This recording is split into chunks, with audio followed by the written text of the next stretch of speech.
Good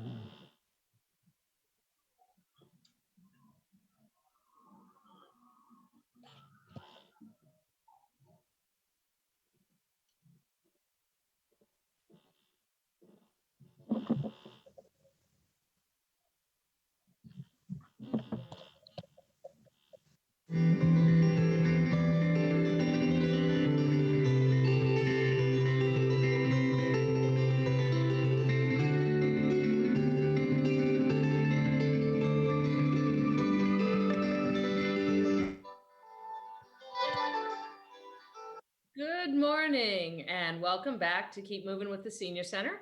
I'm Amy Beck, the Director of Senior Services and the Director at the Senior Center. And with me, I have Ashley Shaheen, the Assistant Director. Good morning, Ashley. Hi, Amy. How are you doing today? Doing just fine. It's a beautiful day out. Hopefully it stays that way. I know we need the rain, but I'm kind of happy that to see the sun outside my window. Hopefully I can see it in person later today. So we wanted to welcome you to our live show. If you'd love to call in, we'd love to hear from you. The number is 508-435-7887. You can call in, say hi to us. You can just say hi to all your friends out there, whatever you would like. But we are here, Ashley and I are here because we want to let you know that even though the doors to the Senior Center are closed, the staff is still working. We're still there for you. We have meals going out 4 days a week. If you're interested, you can give the Senior Center a call. We have a huge slate of virtual programs, from exercise classes to French class to our TED Talks and any other special classes. And today we do have someone who will be coming in a week or so to talk with us in a couple weeks. But if you do want to reach out to the Senior Center, please feel free to give us a call. The number at the Senior Center is 508-497-9730. And so if you are in need, we're still there for you. Our outreach workers are helping people get food. We're getting people rides for medical appointments if you need them. But more importantly, we're there to talk to you. We know this is a very isolating time, and we don't want you to feel that way. So feel free to give us a call, even if it's just to say hi. I know we've been busy trying to call you, but we may have missed a few people along the way, or if you haven't heard from us in a while, do give us a call. But this morning, I know we're really lucky to have two guests with us. First, we have John Palmer. We've had John on the show before, and we're excited to have him again. He's got something special to share with everybody. He's been working on a project with the Historical Society. John, good morning. Good morning, Amy. Do you want to tell us a little bit about what you've been doing? Yes. So I started this project before the virus hit, and it was going okay. It was quite deep for me because it was 100% learning. I knew nothing about what I was getting into, but I was interested. But when the virus hit, I had extra time. I mean, I wasn't going into the Historical Society or the Senior Center. I had quite a bit of extra time. So I got all my material from the Historical Society. They allowed me to bring it home. And I worked on this, and I put hours and hours in on it. But the more I got into it, the more interesting it got. It's a very, very fascinating story. I'll show you the book that I ended up with, The Story of Miss Ellen Duffy. And it all started right next door to I live at 87 Main Street, probably right here. And this took place at the old high school, which is, I'm looking out my window and I'm looking at it. But anyways, Miss Duffy, this took place in 1919, 1920, so 100 years ago.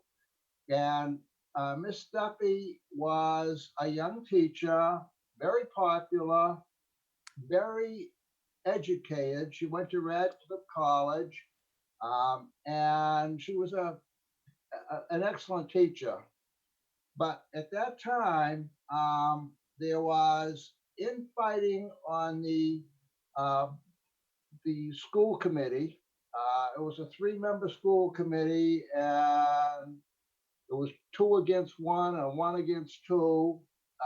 It was a contentious committee, and there was infighting on the board of selectmen. It was also a three-member board, one against two, two against one, and um, this story intertwines with not a whole lot of education, but a teacher and town politics, and it went on for 3 months, and it involved daily accounts in the Boston Globe, the Boston Herald, the Framingham Evening News, the Framingham Daily News. It was highly publicized, and it became known statewide. It got so interesting, this story went across the state.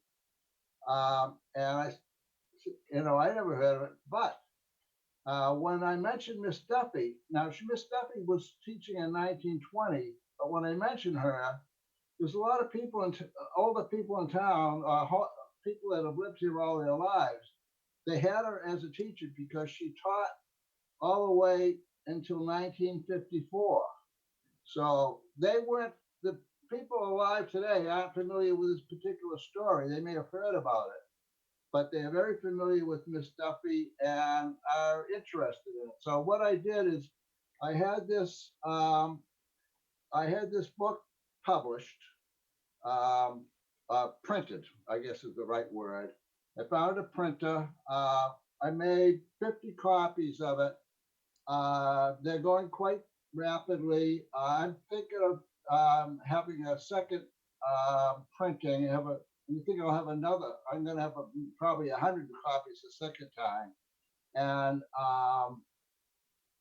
so far, I've been giving them out, but I'm thinking maybe since it costs about $5 a copy to print it. I'm thinking maybe I would ask some money to cover the cost of the printing and a donation to the Historical Society. But anyways, haven't figured all that out yet, what I'm gonna do. But it's, it's, what I did was I took all of these newspaper accounts, there's a lot of them, and I put them in chronological event order. And it starts out with Miss Duffy getting fired on a Saturday evening. The board of the school committee met, and they had actually had a pre-meeting that earlier that week, deciding that what they were going to do. They decided, well, I think we're going to fire her, but they fired her on the Saturday evening, and they gave as the reason she was flirting with a streetcar driver who drove on the route. We at that time we had a streetcar. We had streetcar transportation, and it went right by the old high school. She was dating the driver, so there was a romantic relationship So here. John, it's the scandal of the teacher and the streetcar driver. That started, no, it started with, they gave three reasons. The second reason, which is the most interesting, is she was doing a writing exercise at that same time on the blackboard. And the writing exercise was you had to write a letter to a railroad company ordering a Pullman berth for your mother. So this student wrote on the, I'm requesting a berth. And then when he got all done, Miss Duffy says, oh, you made a mistake. You didn't ask, you didn't specify whether the berth would be an upper or a lower. So they had two berths on the Pullman car. And then she went on and said, surely your mother would want a lower. She would not want to climb to an upper. Well, anyways, the student brought that home, and the mother took it as an insult. And so the mother, this is Mrs. the family is Madigan. Mrs. Madigan was against Miss Duffy. And the third reason was on this dispute on the school board, she sided with the superintendent of schools on an issue. And so they used the three causes. She was insubordinate for siding with the superintendent. She insulted a mother of a student, and she flirted with the motorman. Those are the causes. She got fired. So John, basically, we need to buy that book so that we can find out how this. I won't call it a mystery because it's a real life drama.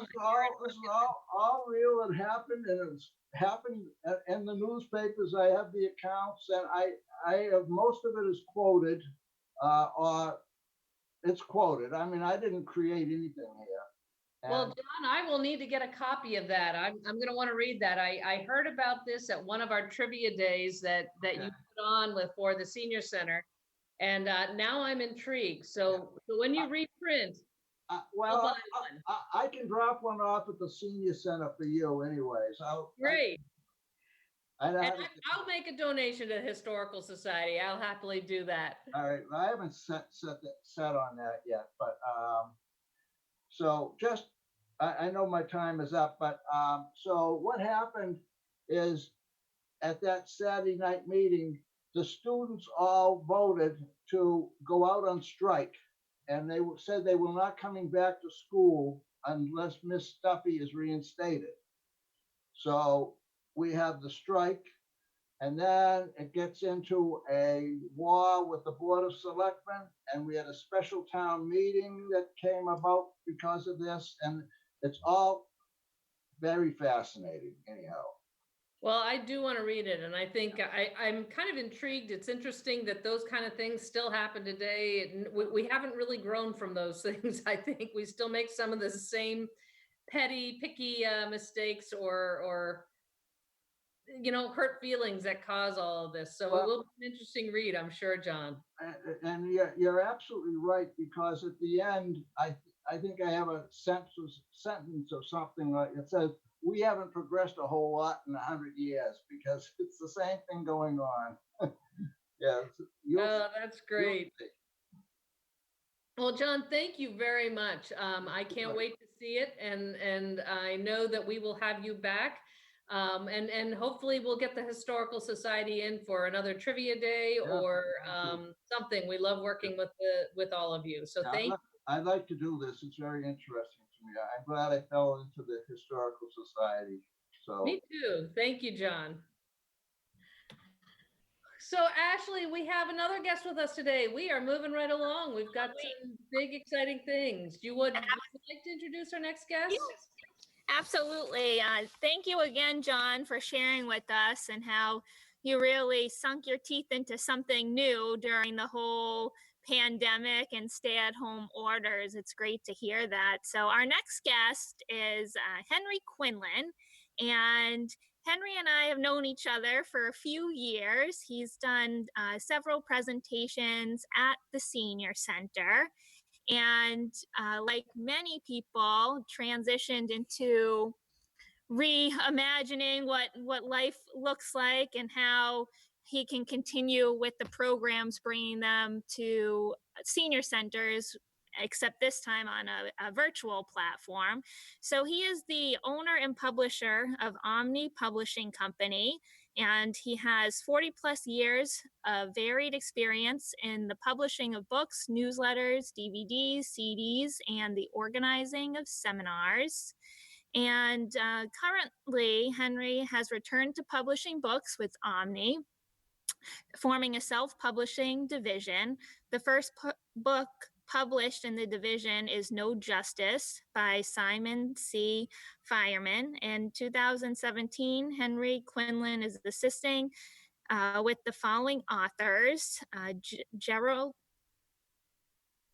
Doherty, Kennedy family confidant manager for Senator Kennedy's campaigns, another book by former FBI agent Jim Ring, and a new book by former FBI agent Tom McGeorge, among others. He is also part of a group of 3 who is creating a multimedia history of Boston College High School. So, Henry, welcome to the show. We're pleased to have you Thank with you. all of your experience. So, feel free to share anything that you're working on, your thoughts, and maybe too, you could give a teaser to your upcoming program at the Sure. Senior Center late August.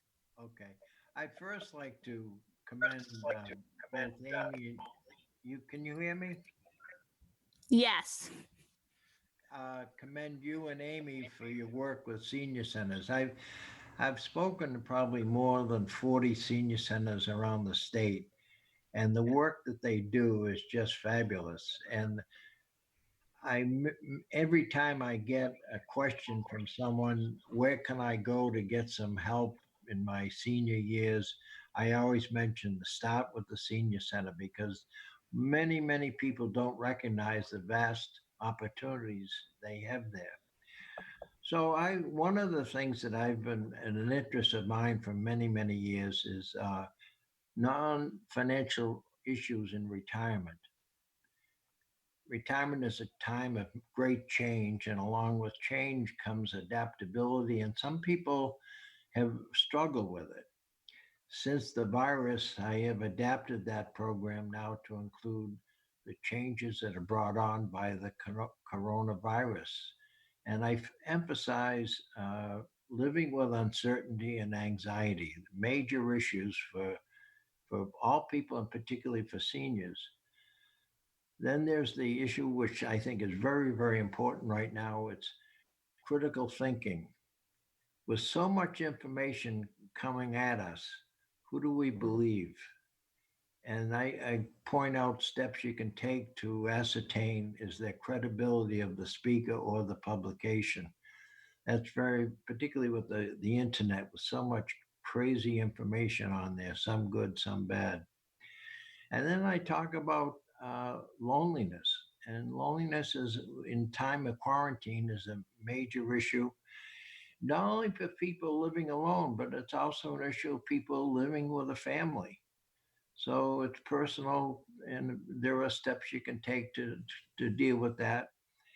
And then I go through some areas of what to do about depression, things like that. So there, in this era of coronavirus, we're all called on to deal with a lot of changes, and they take some new strategies, some of which can be, getting new friends online, and what type of friends do you want? So it's been very rewarding to me. The presentation that I've given has been a very good response, and people understand and know that this is a challenging time. That's great, Henry. Really appreciate you talking a little bit more about what the presentation will be. And we did send out the August Hilltopper, so that should be hitting homes in the next few days. Presentation is included on page 3. And the date, so please do save it, is August 28th at 12:30 p.m. in the afternoon. Henry, you had mentioned that you've given this presentation elsewhere. I'm curious to hear about how people responded to your presentation, or did you hear any comments that were surprising from folks that were in attendance or virtually in attendance? No, the response has been very good, and a lot of focus on different ways to make new friends. One man in particular, and I remember very vividly, he said to me, all of my friends have died, and I came here and I want you to tell me, how do I make new friends? And the other one that's drawn a lot of attention is the area of critical thinking, because there is, and starting with our president, unfortunately, there's a lot of false information out there. And how do you judge what's good and what's bad? And it's such an issue that the commencement address at Harvard this year was given by Martin Barron, the editor of the Washington Post, on credibility. And he makes the point, which is very true today, judging the credibility on some of these issues is the difference between life and death. we are in an era of great this pandemic, and some of the information that's sliding out there is going to hurt people. So it's very important that you be able to judge what steps, what criteria to use to judge, is this person reliable, credible. That has hit a chord with most people.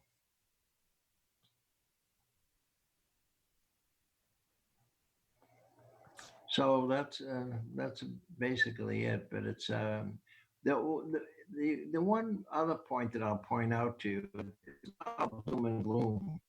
And I have a very positive outlook. And one of the things I point out, particularly to seniors, as a senior, we're all pretty resilient people. Because if we look back over our lives, we have survived many different things. So to think that this is we can overcome this is really a kind of thinking, and there's a lot of reasons to be optimistic about dealing with these issues. Henry, I appreciate what you're saying about that, because I think it is true. And I think, the point about making friends and how to make friends, I think that is a very challenging thing, especially right now where people are isolated. But the point Right. is, it can happen. And Yes. sometimes we have to be a little more creative and willing to step outside of our comfort zone. You hear that a That's lot. People talk about that in business. You talk about it with kids growing up. Sometimes you have to step out of where you think you're comfortable. And I know that I've, the senior center may not be open to the public right now, but I know in the past I've heard stories of people who said, I just couldn't get to I kept driving by the senior center. I couldn't just go in. yeah, I just didn't feel yeah, yeah, comfortable going yeah. in. And they might have driven by us 5-6 times, and they finally walked through the doorway. And what I've heard from those people who finally made that leap, they come every day. They've loved what they've seen. They've made friends. They've branched out. They've tried new things. And I think, it's really important to remember to do that, to step outside of our comfort zone. And I think, especially now where we are isolated, it may require, waving at a neighbor to begin with, but maybe you That's can have right. a That's conversation right. across the driveway. And, people are, I think, genuinely very wanting to connect. And I think if you make that effort, you can do it. So Henry, I appreciate you saying that. That's right on a target to what I know we feel at the senior center, and what we talk about is just get out there. It takes effort, It and does. and there is a difference between men and women that I point out. Women are much more social. Mm-hmm. They it's easier for women to engage friendships. Men, it's much harder. But again, all it does is take effort. And if you look back in life, almost everything takes effort if you're going to accomplish anything. So if being passive, nothing comes. You got to go get it. And so I always open my presentation actually with congratulating everyone, because by their mere presence, they're doing a very positive. So I 100%. And I can't talk enough about senior centers. People in there are so engaged everywhere. It's a great thing. Well, Henry, I'm looking forward to your talk. That's for sure. I think it's going to be eye-opening for many, and also, just also a reminder to all of us, because Yeah, sometimes yeah, we just need that extra little kick in the yeah, kick to yeah, yeah. forward. It's So not all doom and gloom, and no, it there's isn't. There's a ways lot. out.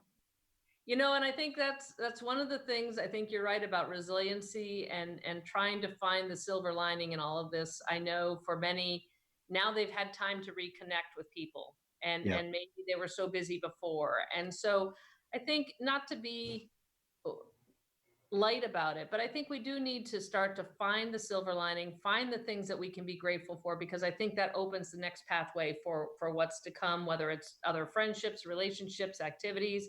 Who knows? Pick up a new hobby. I know John was on earlier, and he's taken up French with our French program, and we've had that. I know people who are, trying new things, and I think that's exactly it. I think yeah. that's just the My secret. My favorite story is because I talk about that too. Woman stood up and said, "Know what I did?" I said, "No, I have no idea." She said, "I learned to play pool, and now I beat all the men in the center here."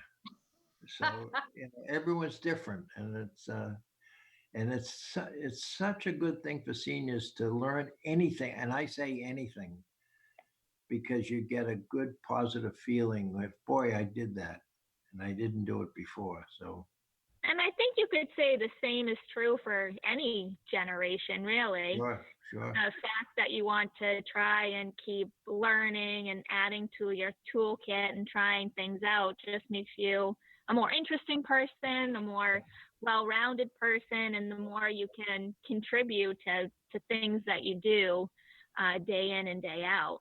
very true. You And know, I it's think, oh, No, sorry. it's interesting. Many years ago, my mother retired, and she was an early retirement. And I said, you've got to start exercising, go to a club, join a health club. And now, 30 some odd years later, she's still at that club a couple days a week. And you know Yep. what? She looks great. She's active, and I think that's the important thing. It really does make a difference, no matter when you start. Just keep trying and trying something new, and exercise your brain, exercise Yep. your Everything. body, everything. Yep. Yep.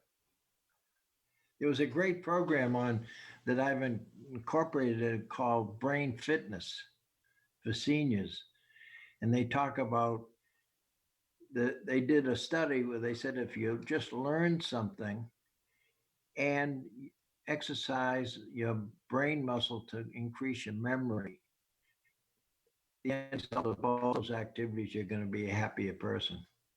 Yeah, couldn't agree with you more. Yeah. Well, like I said, I'm really excited. I know Ashley mentioned it, but your program is August 28th at 12:30. And if people are interested in it, I hope you are. Contact the Senior Center, and we will be able to get you connected so that you can join in and listen to Henry on the 28th. Okay. So thank you, Henry, for coming on. Thank you. I know My Ashley and pleasure. I loved having you. Thank you, Henry. We'll see you soon. Okay. Thanks. Well, I know, Ashley, one of the things that we've talked about is the things that we have going on. And I did want to give a shout out. It has been several months since we've been able to talk to our veterans and have a veterans breakfast. And I want them all to know that we are thinking of them. We've been trying to figure out how to have a veterans breakfast, or how can we modify, change, still do something. And, so there's a number of ideas that we're kicking around, but know that you've not dropped off the radar. We do want to connect with you, and it's been too long. It's been much too long. And with everybody, same thing. Ashley, I don't know if you have anything else. You were getting close to the end of our show this morning, but Yeah, I wanted to chime in quickly and mention I heard the other day on a conference call, senior centers are talking about their reopening, but they use the word scaling up the operation, which I really think speaks true to what we are doing, because we were never closed. And we are, as we've hit this message a number of times on the show, here for you, the community. So if you need anything, want anything, or just wanted to say hello, we'd love to hear from you. exactly. And, our number at the Senior Center again is 508-497-9730. And feel free to reach out. We do want to hear from you. We'd love to talk with you all. And, we hope you're taking advantage of the opportunities that we have. And as Ashley says, we are trying to scale up. We are going to start some new programs come August. And every month from here on out, I know we're hoping to bring in a few extra things that might bring us all together a little bit more, or at least in a new form. So keep your eyes open, and keep us in mind when you have ideas as well, because we build off of what you give us. So please let us know if you have something for us to do. But as always, we do want you to be safe. So, continue to practice your social distancing and wearing your mask when you're out in public, but do keep moving. Find a way to keep active, keep moving mentally, physically, in every which way. And, step outside of your comfort zone. We're looking forward to seeing you soon.